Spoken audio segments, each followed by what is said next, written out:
하나님께서 주시는 말씀 보겠습니다. 마가복음 10장입니다.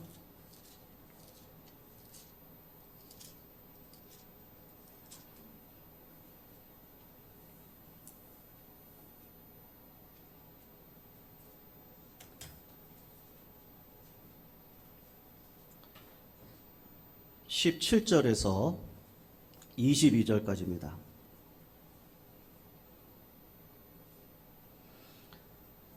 우리 같이 교독으로 읽고요.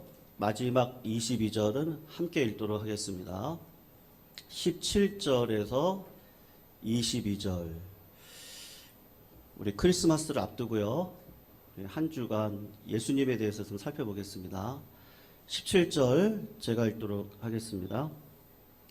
예수께서 길에 나가실새 한 사람이 달려와서 꿇어 앉아 묻자오되 선한 선생님이여 내가 무엇을 하여야 영생을 얻으리까? 예수께서 이르시되 나를 선하다 일컫느냐? 하나님 한 분 외에는 선한 이가 없느니라. 내가 계명을 안 하니 살인하지 말라, 간음하지 말라, 도둑질하지 말라, 거짓 증언하지 말라, 속여 빼앗지 말라, 내 부모를 공경하라 하였느니라. 그가 여짜오되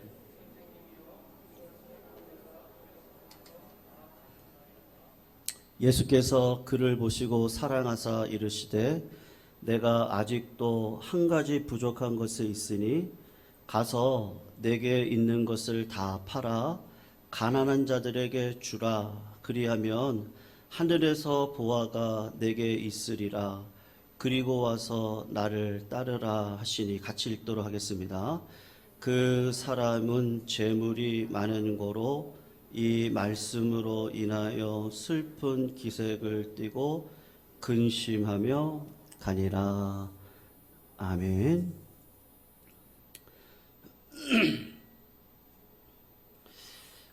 성도님들, 오늘 본문 말씀은요, 아주 유명한 이야기입니다. 부자 청년에 대한 이야기인데요. 오늘 본문에 등장하는 인물에 대해서 공관복음이라 그러거든요. 같은 관점에서 쓰여진 성경인데 그게 이제 마태복음하고 마가복음, 누가복음이 공관복음이라고 이야기를 합니다. 근데 이 공관복음을 보시면은 오늘 이 부자 청년에 대한 이야기가 조금 다르게 나와 있습니다. 그래서 오늘 본문에는 그냥 어떤 한 사람이라고 나와 있는데 다른 성경을 보면 이 사람이 청년이라고 이야기를 하고 그리고 그 청년이 부자다라고 이야기를 합니다. 그러니까 젊은 나이에 부자가 됐습니다. 벤처기업을 해서 돈을 벌었는지 아니면 부모님의 재산을 상속을 받아서 부자가 됐는지 모르겠는데 아주 큰 부자입니다. 그리고 다른 성경을 보시면 이제 관원이라고 이야기를 합니다. 그러니까 우리식으로 이야기를 하면 고시 패스한 정도 된 사람인 것 같습니다. 그러니까 젊은 시절에 상당한 지위가 있고 위치가 있고 물질을 가지고 있는 사람, 아주 잘 나가는 엘리트 청년이라고 할 수 있습니다. 되게 젊은 시절에 이 정도가 되면은 아직은 경험이 부족하기 때문에 교만하기가 쉬울 수가 있는데 본문을 보면 이 사람이 예수님에게 달려왔다 그렇게 이야기를 합니다. 걸어올 수 있는데 달려왔다. 그러니까 성격이 외향적이고 적극적인 성격이구나. 그것을 알 수 있어요. 그리고 예수님께 와가지고 꿇어 앉았다. 그렇게 이야기를 하는 걸 보면 이 젊은 청년이 외적으로도 뛰어난데 겸손하네. 이제 그런 마음이 듭니다. 예수님께 존경을 표했던 사람입니다. 그리고 예수님께서 율법에 대한 이야기를 하셨어요. 간음하지 말아라, 이웃을 사랑해라, 이런 이야기를 쭉 했을 때 이 젊은이가 뭐라고 이야기를 하냐면 21절에 보면 선생님, 이거는 내가 다 지켰습니다. 그렇게 이야기를 했습니다. 그랬을 때 예수님께서 야, 이 나쁜 놈아, 어디 앞에서 거짓말을 하냐? 그렇게 예수님이 얘기하시지 않고 그 청년이 그 이야기를 했을 때 주님께서 오늘 본문을 보시면 그 청년을 보고 사랑하사 가라사대 그렇게 이야기를 하거든요. 그러니까 주님이 볼 때 이 청년은 세상적으로도 부요한 사람이고요. 영적으로도 이렇게 보면 부요함을 가지고 있는 참 그 젊은 시절에 이런 실력과 이런 영성과 이런 부요함을 가지고 있는 것이 쉽지 않은데 주님께서 그를 인정을 했습니다. 그러면서 이 청년을 보면은 다 채워져 있는 사람 같이 보입니다. 물질적으로도 채워져 있어요. 세상적으로도 채워져 있고 영적으로도 보면 이 정도 되면 멋진 청년 아닙니까? 이 정도 되면 내 딸 결혼시켜주고 싶은 청년일 것 같고 멋진 젊은이로 보입니다. 그런데 마지막은 어떻게 됐습니까? 성도님들, 마지막은 어떻게 됐어요? 22절을 한번 보세요. 어떻게 됐어요? 우리 같이 한번 읽어볼까요? 같이 읽습니다. 시작. 그 사람은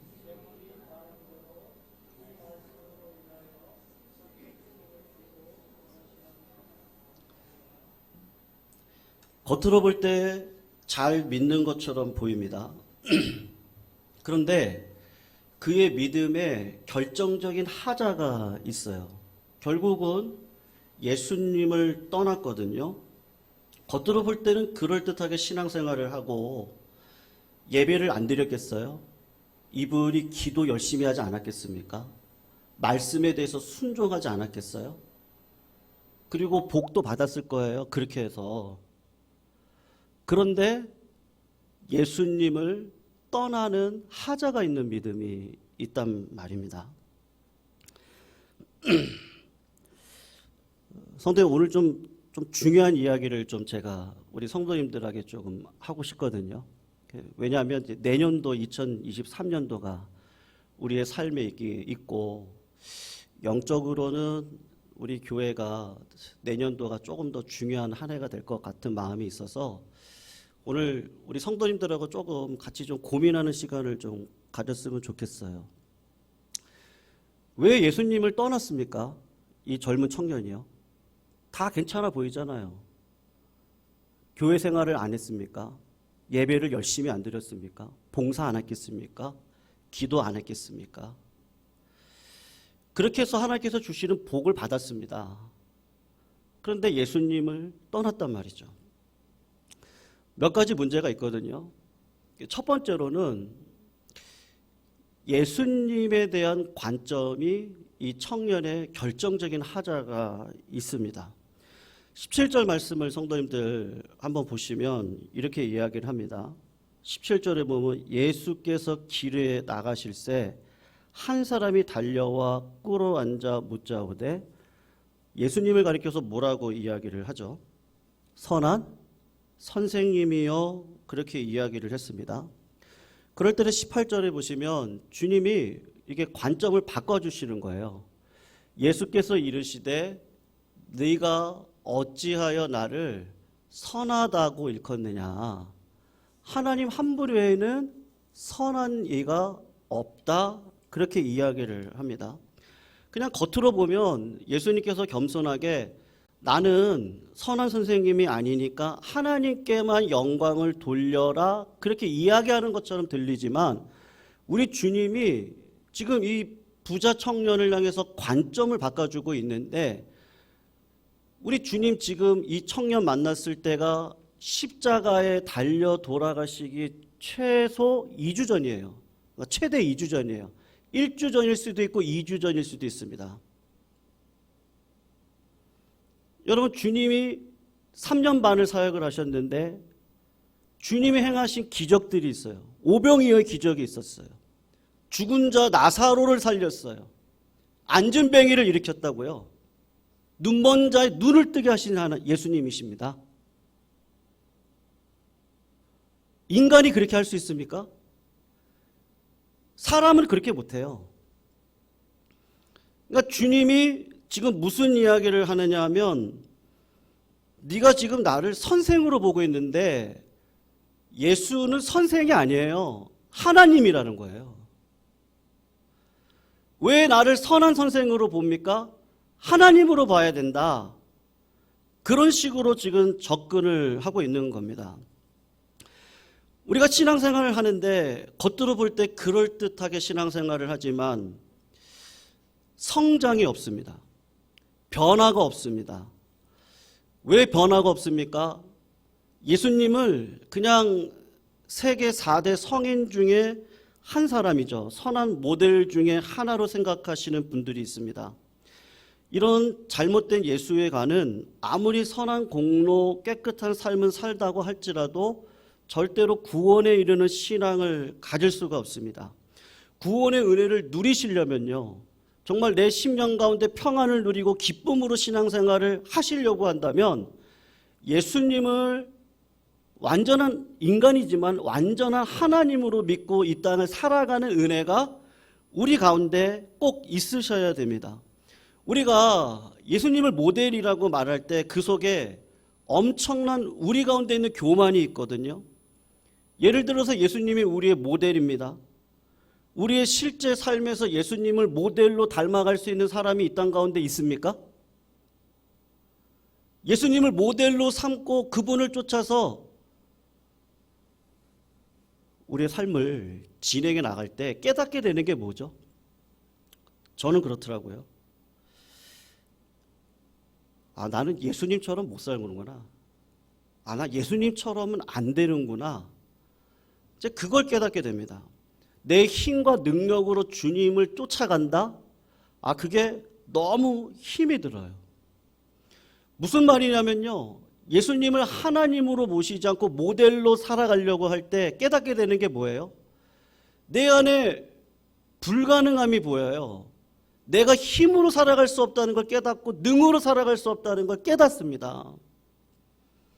그래서 주님은 모델이 아니고 구원자라는 것을 깨닫게 돼요.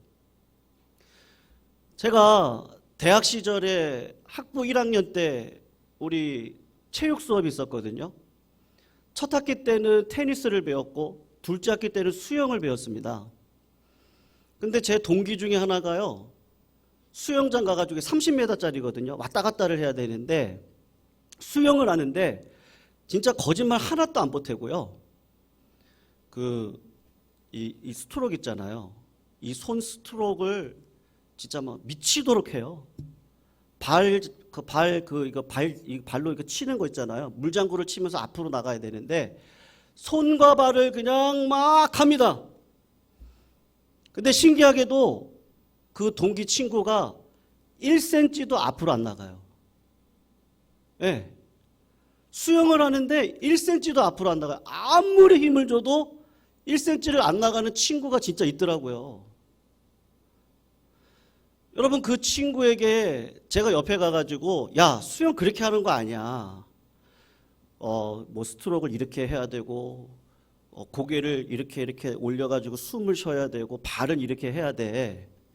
아무리 그 친구한테 그렇게 알려주어도 그 친구가 할 수 있어요, 없어요? 못해요. 그 친구에게는 모델이 필요한 게 아니라 누가 필요해요?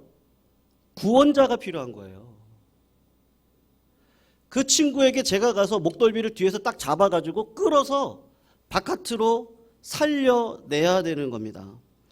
물에 빠져 허우적대는 사람에게는 모델이 아니고 구원자가 필요하듯이 이 땅을 살아가는 많은 사람들이 아직도 모델이 필요하다고 말을 하는데 뭐 때문에 그렇습니까?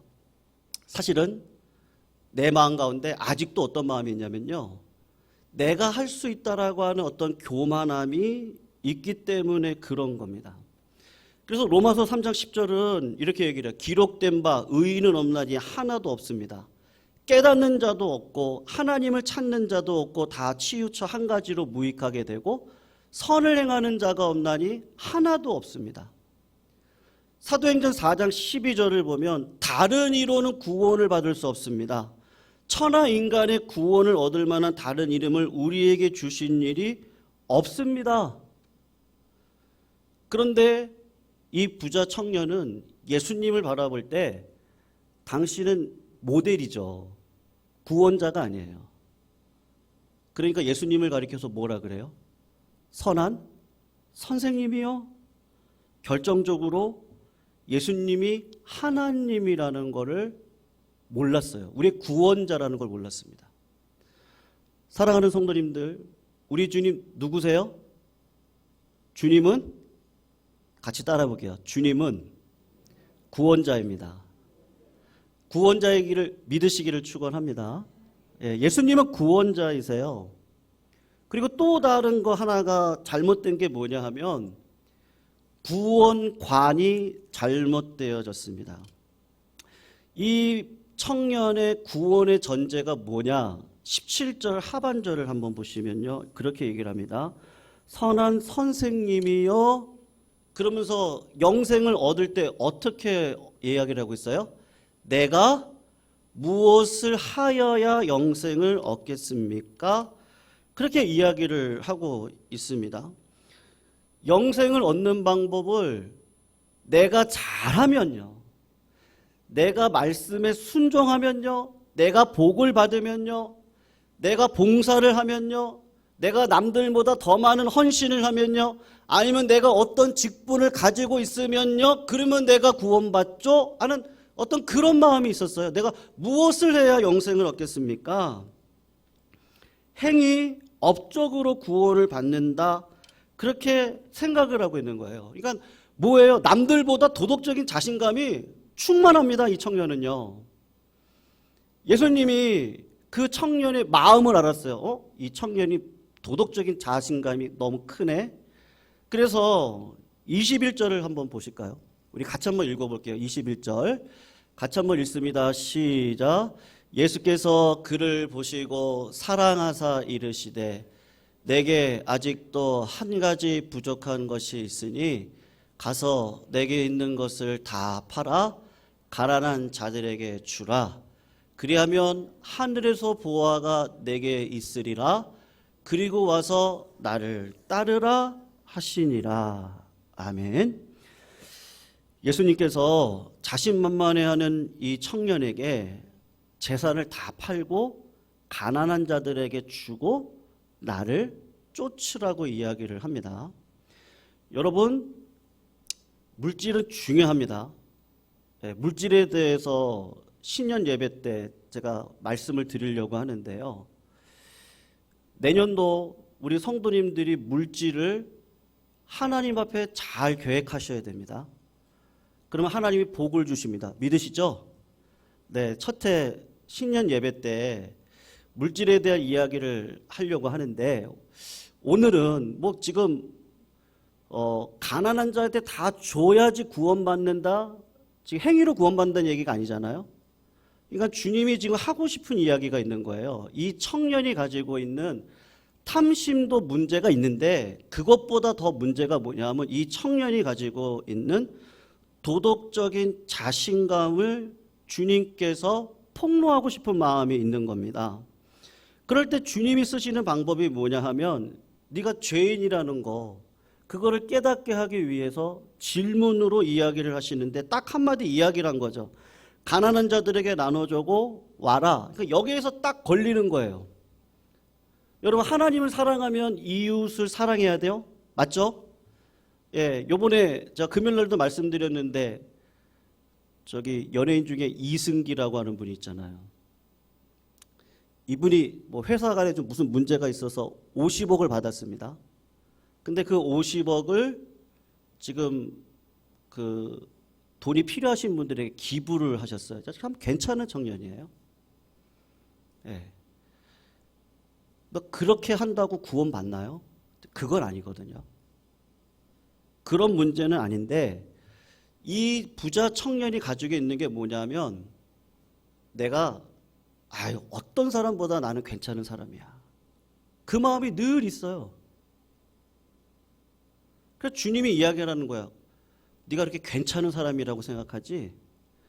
네 마음 가운데 그 탐심 있잖아. 그러면 그 돈 다 팔고 가난한 사람한테 주고 나를 쫓아봐라. 주님이 그렇게 이야기를 하시는 거예요. 성도님들, 우리는 그렇다고 생각을 안 하실지 모르겠는데요. 다 자기를요, 남들보다 낮게 여깁니다. 맞죠? 아니신가요? 예를 들어서 우리가 사진을 찍었어요. 단체 사진을 찍었습니다. 성가대 사진을 찍었습니다. 누구를 먼저 봅니까? 나를 먼저 보죠. 그리고 그 사진에 내 모습이 잘 나왔으면 다른 사람 어떻게 나와도 상관없어요. 아, 이 사진 잘 나왔다. 네. 내 눈에서 레이저 빨간불이 막 나와요. 그리고 뭐 이러고 있는데 찍었어요. 다른 사람은 아무리 잘 나와도 이 사진 잘 나왔어요, 못 나온 거예요. 아, 이거 못 나왔어, 이건. 아, 이거 아니야, 다시 찍어. 네. 여러분, 우리 본성이 그렇습니다. 성경은 남을 나보다 낮게 여기라고 하지만 우리 본성은요, 성령이 나를 지배하지 않으면 남을 나보다 여기는 게 아니고 내가 더 나아요. 늘 무슨 마음이 있어요? 마음에 누구 때문이에요? 상황이 이래서 그래요. 그 소극적인 평안을 자꾸 누리시려고 그러세요. 왜냐하면 나는 문제없다 생각하기 때문에 그렇죠. 여러분, 지난 정권 때 많이 유행했던 단어가 있었어요. 내로남불이라는 단어입니다. 내가 하면 로맨스고 남이 하면 불륜이래요. 내로남불이라는 단어. 두 사람이 있었거든요. 한 명은 살인죄로 복역을 하는 사람이고 한 명은 강간죄로 복역을 합니다. 근데 서로 욕을 하는 거예요. 서로 간에 다 죄인인데 욕을 해요. 살인죄를 복역하는 사람이 이렇게 얘기를 해요. 나는 사람을 죽여도 치사하게 여자는 안 건드린다. 어떻게 보면은 남자답죠. 나는 깨끗하게 그냥 사람 죽이면 죽이지 여자는 안 건드려. 어떻게 보면은 일리 있는 말인 것 같습니다. 근데 강간죄로 들어온 남자는 이렇게 얘기를 하는 거예요. 나는 천하의 귀한 생명은 건드리지 않아. 다만 여자와 로맨스를 즐겼을 뿐이야. 이게 해석하기 따라 틀린 건데 다른 사람이 볼 때는 강간이지만 잘 보면 로맨스일 수도 있다. 그렇게 해석하는 거 아니겠습니까? 그러니까 무슨 말이에요? 자기 죄는 자꾸 우리가 어떤 마음이 있어요? 작게 봐요. 남의 죄는 크게 봐요. 그리고 서로 공격을 합니다. 그러면 어떻게 되겠어요? 사실은 피장파장이고요. 아무것도 아닙니다. 이 부자 청년을 보시면 이렇게 도덕적인 자신감이 있는 사람조차도 예수님께서 딱 한마디 질문하는 거예요. 탐심도 문제인데 네 안에 있는 그 도덕적인 자신감, 재산 팔아가지고 가난한 자들에 주고 나를 쫓아라. 거기에 딱 걸리는 거예요. 여러분, 예수님의 말씀에 안 걸릴 사람이 아무도 없습니다. 성도님들, 이 부자 청년은 내가 행위로 구원을 받는다라고 잘못 생각하고 있었어요. 또 다른 문제가 이제 드러났거든요. 제가 결론인데요. 여러분, 이 청년은 예수님을 사랑하고 있었습니까? 아니면 물질을 사랑하고 있었습니까? 누가 답을 좀 해주세요. 예수님을 사랑하고 있었나요? 물질을 사랑하고 있었나요? 물질을 사랑하고 있었어요. 자, 그 물질은 이 청년이 볼 때 어떻게 왔다고 생각을 하고 있습니까? 남들보다 이렇게 뛰어났던 이유가 뭐예요? 내가 남들보다 영적으로 하나님께 순종했잖아요. 그래서 이런 복을 받았잖아요. 나 같은 사람 없죠.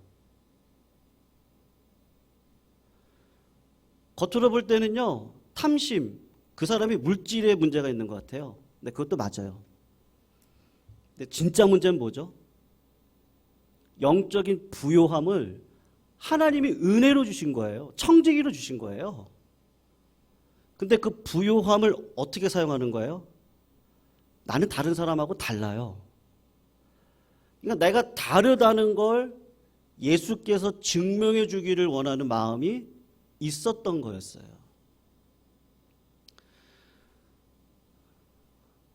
여러분, 신앙의 핵심이 있습니다. 제가 전도사 초년병 때 첫 해 때인데요. 지금은 저 기름동 미아리 쪽이 재개발이 다 돼가지고 아파트가 다 들어섰는데 그때 산동네였거든요. 그때 그 교회에서 거의 단독 목회하다시피 거의 모든 사역을 다 했습니다. 유초등부, 그때는 주일 오후 예배가 있었습니다. 토요 예배, 주일 오후 예배, 유초등부요. 중고등부 토요 예배, 주일 오후 예배, 청년부 토요 예배, 주일 오후 예배. 그리고 주일 예배를 제외한 모든 예배를 제가 거의 다 인도를 했었습니다. 목사님이 너무 탈진을 하셔가지고. 그때 목사님께서 원로 장로님이 임종을 앞두시고 같이 가자 그러셨어요. 이차전 목사 배워야 된다 해서 같이 갔거든요. 임종 예배를 드렸습니다. 원로 장로님이십니다. 뭐 이렇게 예배를 드리고 찬양을 드리고, 그리고 목사님이 그 원로 장로님에게 그렇게 말씀을 하셨어요. 장로님, 저랑 같이 지난 평생 이 산동네 교회 같이 애를 쓰시고 여기까지 제가 은혜로 이렇게 왔는데, 장로님, 그냥 마지막으로 질문 드리는 거예요. 예수 그리스도 믿고 구원받으시는 거 확신하시죠? 그때 장로님이 아주 힘없는 소리로 내가 예수를 알아, 그렇게 이야기를 하시더라고요. 내가 예수를 아신대요. 그래서 조금 분위기가 이상해졌어요. 믿는다고 그러셔야 되는데 안다고 얘기하시니까 분위기가 좀 이상해졌어요. 그래서 목사님이 좀 당황을 하셨습니다. 가족들도 살짝 당황을 하고. 그래서 장로님, 잘 안 들리시나 봐요. 장로님, 이제 임종을 앞두시고 하나님 품에 돌아가셔야 되는데 예수 믿고 구원받으시는 거 확신하시죠? 그랬더니 장로님이, 아니 어디서 그런 힘이 나오는지 모르겠는데요, 그렇게 얘기를 하시죠. 내가 예수를 안다니까. 가시는 길에 반말하시더라고요. 안다니까 이러시더라고요. 그래서 한 번 더 질문을 드렸어요. 장로님, 아시는 거 말고요, 주님 믿으시죠? 그리고 천국 백성 되신 거 기쁘시죠? 그렇게 말씀을 드렸더니 장로님이 큰 소리로 내가 예수를 안다니까, 그리고 돌아가셨어요. 사랑하는 성도님들, 저는 그 경험을 하고는요, 예수 믿는 게 뭐지? 심각한 고민을 그때부터 좀 시작을 했습니다.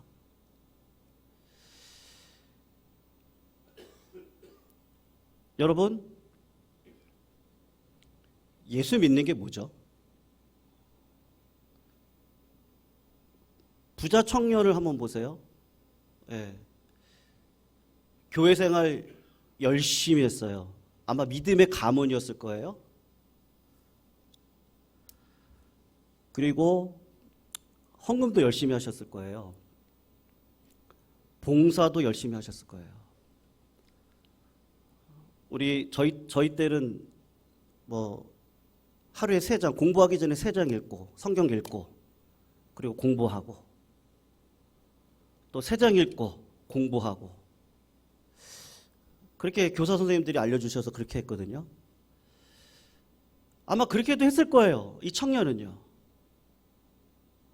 그래서 하나님께서 젊은 나이에 관원도 되게 하시고 부자도 되게 하셨구나. 나 진짜 복 받았네, 그랬을 거라고요, 분명히요. 근데 주님이 오셔서 음성으로 들려주신 거예요. 음성으로 들려주실 때 뭐라고 얘기하냐? 네가 나를 따라라. 나를 따라라. 그 재물 팔고 가난한 자 나눠주고 이건 다 차치하고요. 이게 중요한 게 아니니까요. 그거 차치하고 주님이 오늘 실제적으로 뭐라고 얘기하냐면 나를 따르라고 이야기를 합니다. 성도님들, 신앙생활에 있어서요, 진짜 중요한 건 하나님의 음성을 듣는 거더라고요. 주님의 음성 들으시기를 축원합니다. 꼭 들으셔야 돼요. 주님이 이야기하셨어요. 네가 목사라고? 난 너 모른다. 내가 귀신을 쫓아냈다고요. 주님, 주여, 나 너 모른다. 주님, 제가 얼마나 헌신을 많이 했는데요. 주님이 하셨던 얘기가 있거든요. 주여 주여 하는 자마다 다 천국 백성이 되는 것이 아니고 내 뜻대로 행하는 자라야 천국 백성이 될 것이다. 그 이야기를 합니다. 어떤 평신도 집사가 진짜 믿음으로 살았어요. 천국에 올라갔습니다. 그랬더니 주님이 그 믿음으로 살았던 평신도를 그냥 야 네가 왔냐? 그리고 등을 뚜둑뚜둑 해주시대요. 그래서 위로를 많이 받았다는 거예요. 그런데 한참 있다 보니까 장로님이 천국에 들어오시더래요. 그랬더니 예수님이 버선발을 벗고서는 그냥 그 장로님을 그냥 꽉 껴안으면서 자기는 그냥 뚜둑뚜둑 해줬는데 장로님은 그냥 꼭 껴안고 그냥 와우 잘했다 잘했다 막 그러더래요. 그래서 이 평신도 성도가 시험에 드는 거예요. 아니 천국에서도 평신도랑 장로랑 가르나? 그리고 목사님이 천국에 조금 있다 보니까 올라오시더래요. 그랬더니 예수님이 그냥 그 목사님을 껴안고만 눈물을 흘리면서 야 너 진짜 잘했다 잘했다 막 그러더라는 거예요. 그래서 이 평신도 집사님이 예수님한테 가가지고 주님 정말 이룰 수 있습니까? 천국에서도 이렇게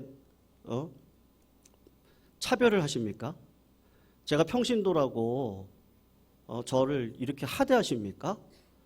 그런데 예수님께서 하시는 말씀이 야 평신도들은 천국에 많이 와가지고 좋은데 진짜 장로님들은 가끔 가다가 이렇게 오고 목사들은 진짜 어쩌다가 와가지고 내가 너무 기뻐서 그랬다는 거예요. 너무 기뻐서 그랬다고. 제가 중고등부 청년 시절에 들었던 예화거든요. 여러분, 우리 신앙생활이요 실제적이지 않을 수 있습니다. 언제 실제적이 않을 수 있습니까? 내가 목사라고 하는 어떤 그 자리에 머물러 있을 때, 제가 신앙생활이 몇 년인데요, 그 몇 년에 머물러 있을 때, 그리고 그 외에 수많은 영적인 부요함, 하나님이 주신 건데 그 부요함에 만족하고 살아갈 때, 그리고 하나님께서 주신 세상의 부요함이 있겠죠. 그런 부요함에 만족하고 살아갈 때 어느 순간 그때 뭐를 놓칩니까? 그때 내 마음 가운데 있는 성령님의 음성을 듣는 거를 그 순간부터 멈추기 시작하면 결정적인 순간에 주님께서 말씀하셔서 너를 부인하고 십자가를 지라고 할 때는 어떻게 돼요? 주님을 떠나는 자리에 설 수도 있는 거예요. 우리 주님이 왜 이 땅 가운데 오셔서 나를 부인하고 십자가를 지는 자리까지 가셨겠어요? 그건 다른 이유가 아니고요. 우리를 구원하기 위해서 오신 예수님이시거든요. 근데 우리의 믿음 생활이 때로는 어떻습니까? 지나온 날에 내가 어떤지 아세요? 하나님께서 우리를 어떻게 축복하셨는지 아세요? 그냥 그 자리에 딱 머물러 있으면 우리 주님은 절대로 기뻐하시질 않습니다. 그래서 우리 선배들은 꼭 이야기를 하셨던 것 같아요. 하나님 앞에 좀 물어봐라. 물어봐라. 여러분, 주님 말씀하시죠? 믿으십니까? 진짜 주님 말씀하시죠? 주님 말씀하세요. 어떻게 말씀하시죠? 오늘 조금 좀 구체적으로 말씀드리고 싶어요. 어떻게 말씀하세요? 성경에서는 주님이 저희들한테 말씀하실 때가 있습니다. 근데 여러분, 그것들이 질서를 무너뜨리면 안 돼요. 그래서 두세 사람이 꼭 이거를 확인해 보셔야 돼요. 여러분, 강단에서 선포되어지는 말씀을 통해서 말씀하십니다.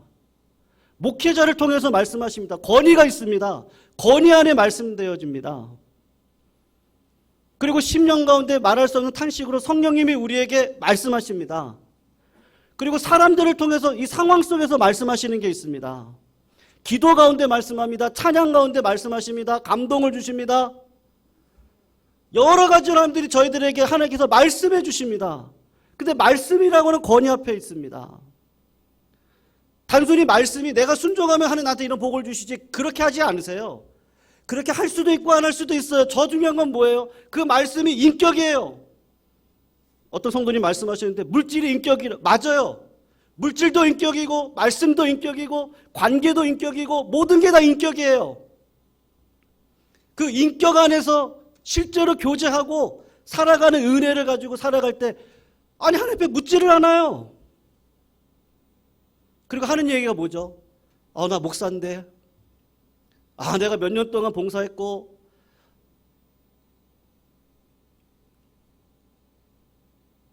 정말 그러면요 너무 불쌍한 그리스도인이에요. 성도님들, 과거에 매여 계시는 건 정말 불쌍한 그리스도인이에요. 진짜 하나님의 음성을 들으셔야 돼요. 그게 신앙의 핵심이더라고요. 사도 바울은 그래서 내가 교회를 얼마나 많이 개척했는지 알아요? 그거 자랑하지 않아요. 내가 얼마나 많은 사람들을 치료했는지 아세요? 그거 자랑하지 않아요. 내가 얼마나 많은 선교지를 섬겼는지 아십니까? 그거 자랑하지 않아요. 사도 바울은요. 사도 바울이 자랑하는 건 하나님의 음성을 듣고 날마다 내 몸을 쳐서 복종하고 영적인 부요함도 배설물로 여기고 세상의 부요함도 배설물로 여기고 오늘 하나님께서 나에게 주시는 그 말씀 순종하고 하루하루 살아갔어요. 그래서 어디까지 가죠? 로마까지 가는 거예요. 근데 영적인 부요함에 그 자리에 자꾸 머물러 계시고 세상적인 부요함에 머물러 계시고 반대로요. 가난 가운데서 원망과 불평 가운데 머물러 계시고 진짜 믿음으로 살려면 하나님 음성 듣고 하나님이 그러셨거든요. 구하라 찾아라 두드려라 그러면 내가 너에게 성령을 선물로 주시지 않겠느냐. 기도해서 다리에 들어가서 보시면 오래도록 기도하시다 보시면 성령님께서 나를 위해서 탄식하고 계시는 그 모습을 발견하고 하나님이 나를 위해서 기도하고 계시는 그 주님을 발견할 때 그때 그 음성이 나에게 얼마나 큰 힘인지 그거 순종하고 걸어가면 하나님께서 주시는 복이 큰데 근데 이 부자 청년이요. 주님 오늘도 말씀하셨잖아요. 분명히 앞에서 말씀하셨거든요. 앞으로 1주, 2주 안에 주면 나는 십자가 달려 죽고 3일 만에 부활하는데 네가 그 영광을 봐야 돼. 근데 이 청년은 어떻게 하고 있습니까? 그냥 떠나요.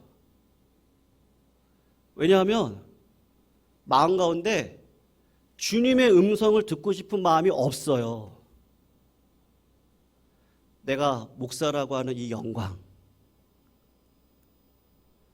내가 영적인 부유함을 내가 이렇게 은사를 가지고 있는 그 영광, 사람한테 누리고 싶은 거예요. 주님은 그거 버리고 나를 쫓으라고 자꾸 이야기를 하는데 안 쫓아요. 그것처럼 불쌍한 그리스도인이 어디 있습니까? 그래서 목회자로서요, 제가 좀 고민되는 게 상당히 많이 있거든요, 성도님들. 오늘 좀 시간이 많이 죄송합니다. 근데 조금 지금 우리 교회를 놓고 봤을 때 진짜 주님의 음성을, 왜냐하면 목회자에게 주신 권위가 있거든요. 그래서 혹시 제가 잘못된 그 결정을 내리시면 우리 장로님들이 다 막으십니다. 그리고 성도님들이 저한테 얘기를 해주세요. 근데 이제 우리 교회가 걸어가야 될 길에 있어서 좀 탈피를 해야 될 부분들이 좀 있습니다. 근데 이제 그 때가 언제냐죠. 때가 언제냐.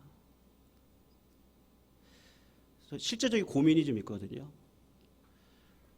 그래서 오늘 새벽에도 이렇게 교회 나왔다가 이렇게 기도하고 지금 계속 그 고민을 놓고 기도하고 있는데, 예, 근데 하나님께서 자꾸 이렇게 뭘 보여주세요. 그래서 좀 이걸 결정을 좀 해야 될 때가 아닌가 이런 생각도 들고, 뭐 구체적으로 다 말씀을 드릴 수는 없는데 제가 개별적으로 성도님들 찾아뵙고 교회의 어떤 영적 질서나 여러 가지들을 좀, 왜냐하면 교회가 교회되게 가야 되고요. 하나님이 우리 교회를 축복하시려면 우리 교회가 깨끗해야 되고, 우리 교회가 그렇다 안 깨끗하다 뭐 그런 말씀 아닙니다. 성도님들이 고생 안 하셨다 그런 말씀 절대 아닙니다. 그게 아니라 미래적으로 우리 교회가 행복하고 성도님들의 가정이 복받고 성도님들이 정말 개별적으로 다 복을 누리고 살아가야겠는데, 그렇게 하려면 목회자로서의 거룩한 부담감이 있거든요. 네. 그래서 좀 그런 것에 대한 좀 고민이 있습니다. 다른 길이 아니고요, 성도님들. 제가 원하는 건요, 우리 성도님들이 누구 기도 받지도 마세요. 그런 것도 받지 마세요. 그리고 누가 뭐 기도하고 영권 있다, 그거 다 거짓말이에요.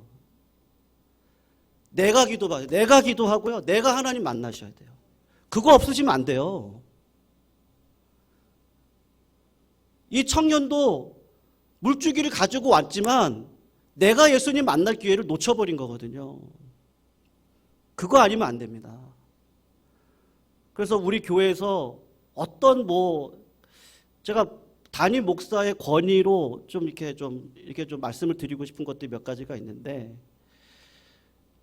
그런 일에 조금 저희들이 같이 순종해서 교회가 진짜 하나님 음성 듣고 가야죠.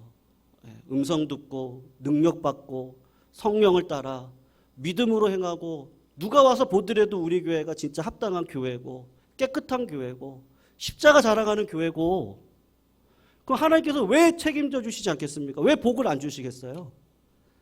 예. 아까 우리 안정희 목사님 기도하셨지만 85세 갈렙이 왜 쓰임 못 받겠습니까? 믿음으로 살아왔으니까 하나님 앞에 쓰임 받죠. 유다 지파 땅 받잖아요.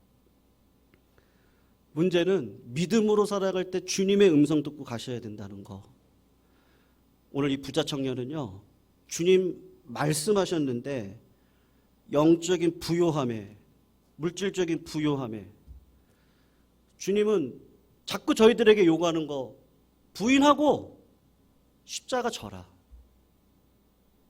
십자가는 무거운 거예요. 내 마음을 부인해야 돼. 근데 이거를 안 지면요,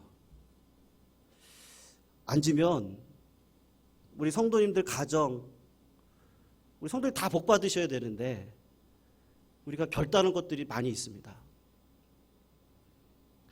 그래서 그런 점에 우리 교회가 내년도에는요, 다음 주에는 크리스마스를 해서요, 제가 메시지를 또 다른 걸 전해야 되고, 마지막으로 우리 성도님들에게 내년도 우리 교회가 진짜 행복한 교회가 되고 행복한 성도님들의 가정이 되시고 또 성도님들 한 분 한 분이 다 되셔야 되는데요, 그러려면 다른 방법이 없습니다. 성도님들 열심히 나오셔가지고 기도하셔야 돼요. 아무리 기도하라 그래도 내가 기도하지 않고 하나님 만나지 않으면 어떡해요? 그러니까 자꾸 내년도 금요기도회 때 남전도에 다 모일 겁니다. 여전도 1여전도에 다 모일 거예요. 2여전도에 다 모이는 날입니다. 그럴 때마다 옆에서 격려해 주셔가지고 나와서 기도하자 그러고, 내가 스스로 기도를 하고 하나님을 만나야 성령 받고 음성 듣고 스스로 자립을 하고 창조적으로 살아갈 수 있죠. 그래서 우리 교회가요, 진짜로 계급장 다 떼야 됩니다. 계급장 다 떼고, 진짜로 하나님께서 원하시는 삶이 무엇인지를, 진짜 이 부자 청년처럼 불쌍한 그리스도인 되면 안 되잖아요. 마지막에 주님을 못 만나고 주님을 떠나고 열심히 신앙생활 했는데 천국 못 들어가고 하나님 나라 백성 안 되면 그것처럼 불쌍한 인생이 어디 있겠어요. 성도님들 부탁드립니다. 우리 교회를 위해서 한 분 한 분이 다 십자가를 지시기를 축원합니다. 아멘 안 하실 줄 알았어요. 그래도 속으로는 다 하신 줄 알아요. 우리 찬양하겠습니다. 사명 찬양 같이 한번 부르시고요.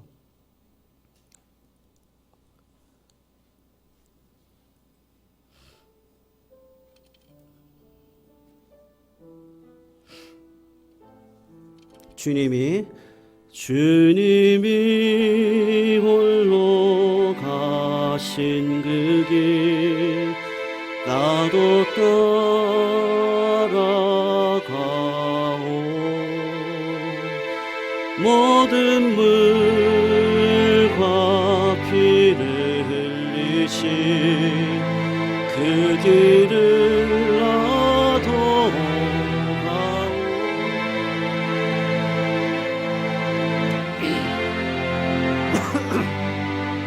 괜찮소.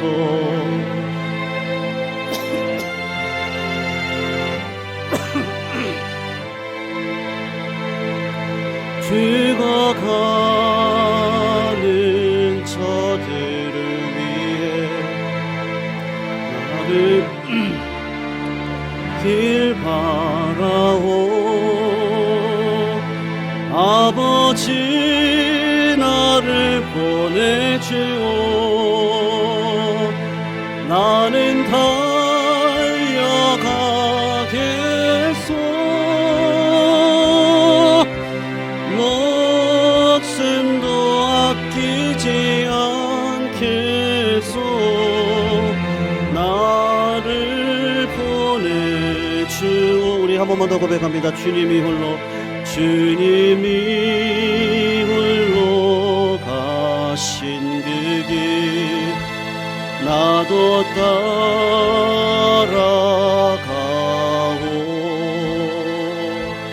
모든 물과 피를 흘리신 그 길을 나도 가오. 험한 산도 나는 괜찮소. 바다 끝이라도 괜찮소. 죽어가는 저들을 위해 나를 버리길 바라오. 세상이 나를 미워. 나는 사랑하겠소. 나는 사랑하겠소.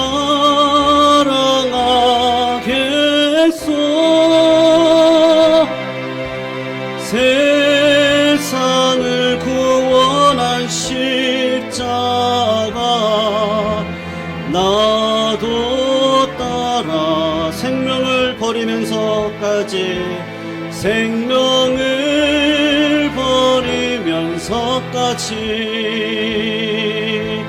나를 사랑한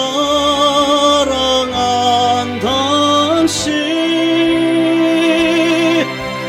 이 작은 나를 받아주어 나를 우리 한 번만 더 고백합니다. 주님이 홀로 가신 그 길 나도 가고 싶습니다. 주님이 홀로 가신 그 길 나도 따라가오.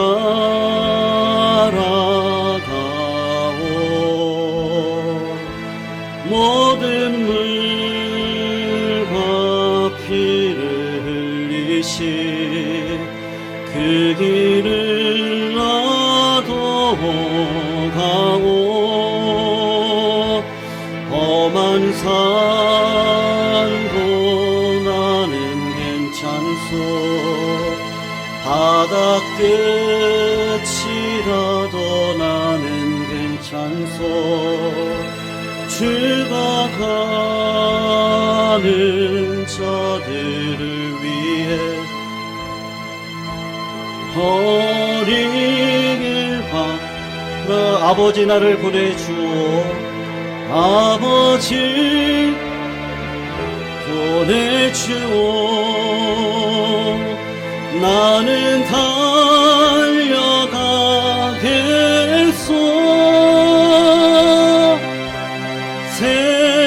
세상을 구시 나도 세상을 생명을 버리면서까지 마지막으로 고백합니다. 생명을 버리면서까지 생명을 버리면서까지 나를 사랑한 당신 이제는 나를 받아주오. 나도 사랑하오. 성도님, 우리 같이 한번 기도하실 때요. 우리 교회를 위해서 한번 기도하시고요. 또 우리 성도님들 가정이 행복한 가정으로 꼭 서셔야 됩니다. 그러려면 주님이 주인 되셔야죠. 그리고 성도님들 한 분 한 분이 다 개별적으로요 행복한 삶으로 꿈을 꾸셔야 됩니다. 주님 음성 들으시면 됩니다. 다른 거 없습니다. 음성 듣고 내게 주신 사명 이거구나, 그거 알고 달려가면 고난도 뚫고 창조적인 인생을 걸어갈 수 있습니다. 우리가 환경 탓하지 말자고요. 그리고 남 탓하지 말자고요. 네. 내가 비치면 하나님은 다 살려주십니다. 그래서 오늘 이 시간 주님 길 내가 걸어가겠습니다. 하나님 나를 통해 좀 복되게 해주세요. 나를 만난 사람 다 복받게 해주세요. 나를 통해서, 우리 교회를 통해서, 우리 가정을 통해서 세상을 향해 복이 되어지는 인생 되게 해주세요. 그렇게 살아갈 수 있는 우리 교회 가정 성도들 한 분 한 분이 다 될 수 있기를 원합니다. 그러려면 성도님들 주님 음성 들으셔야 돼요. 아니 목사님이 음성 들으면 된다 그러는데 하나님 저 안 들려요. 하나님 저 듣게 해주세요. 그렇게 나오셔서 계속 기도하십시오. 그럼 하나님이 음성 들려주십니다. 그 음성 따라 걸어갈 수 있는 진짜 실력 있는 신앙인들이 될 수 있도록 우리 같이 한번 주여 한번 외치시고 하나님 나를 붙들어 달라고 같이 한번 통성으로 1분만 기도하시도록 하겠습니다. 주여. 사랑의 하나님, 우리들의 나라가, 하나님의 나라가 말에 있지 않고 삶의 실제적인 능력에 있다라고 주님이 말씀해 주셨습니다. 하나님 아버지, 우리의 심령 가운데 거짓된 신앙이 있다면 성령의 불로 태워주시기를 원하고 기도합니다. 오늘 부자 청년이 결국에는 도덕적인 자신감과 영적인 부유함과 세상의 부유함을 쫓아 예수를 대신할 수 없어서 근심 가운데 떠났던 자가 있었지만 우리 모두는 그러한 자가 되지 않도록 인도하여 주시옵소서. 내 삶의 모든 계급장은 떼게 하여 주시옵소서. 그리고 오늘도 하나님의 음성을 듣고 믿음으로 살아가는 일에 부족함이 없도록 하나님 나를 이끌어 주시옵소서. 하나님 아버지께서 함께 하시는 곳에 진정한 승리가 있는 줄로 압니다. 하나님, 환경을 탓하지 않게 해주시고 사람 탓하지 않게 해주시고 내가 하나님의 영광을 소유하고 음성 듣고 걸어가면 하나님께서 나를 통해 세상을 살려주시고 교회를 살려주시고 가정을 살려주시고 하나님 살아나는 역사가 일어날 줄로 믿습니다. 우리의 신앙의 관점을 바꾸어 주셔서 아버지 하나님, 근심하거나 염려하는 인생이 아니라 하늘 앞에 나아가 그 부유함을 누리고 걸어갈 수 있는 진정한 신자된 삶을 살아갈 수 있는 우리 모두가 되게 하여 주시옵시고 역사하여 주시옵소서.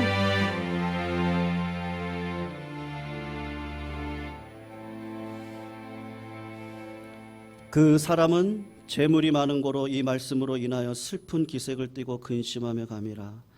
하나님, 영적인 부요함, 세상의 부요함, 또 세상의 고난이 우리를 예수께 떠나지 않도록 오늘도 주님의 음성이 필요합니다.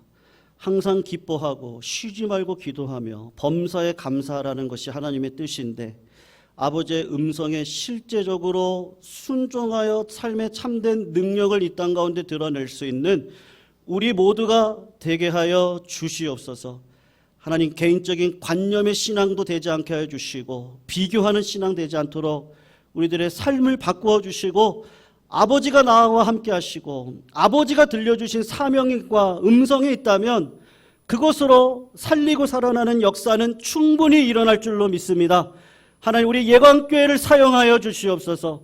우리 성도님들을 부유한 가운데 있게 하여 주시옵소서. 하나님의 음성을 들을 수 있는 자들 되게 하여 주시옵소서.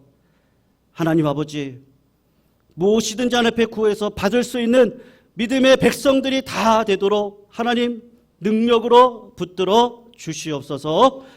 이제는 우리 주 예수 그리스도의 은혜와 하나님의 무한하신 사랑과 성령님의 역사하심이, 오늘도 하나님의 나라는 말에 있지 않고 능력에 있다 말씀하셨는데, 내 삶에 진정한 부유함의 능력을 가지고 세상을 향해 전진하기를 다짐하는 예광의 모든 권속들 머리 위에, 우리 예광교회 위에, 우리 한국교회와 세계 속에서 복음 증거하시는 선교사님들 머리 위에, 지금도 이 추운 겨울에 지하교회에서 하나님을 향해 눈물을 흘리며 기도하는 거룩한 백성들 머리 위에 이제로부터 영원토록 함께 있을지어다. 아멘.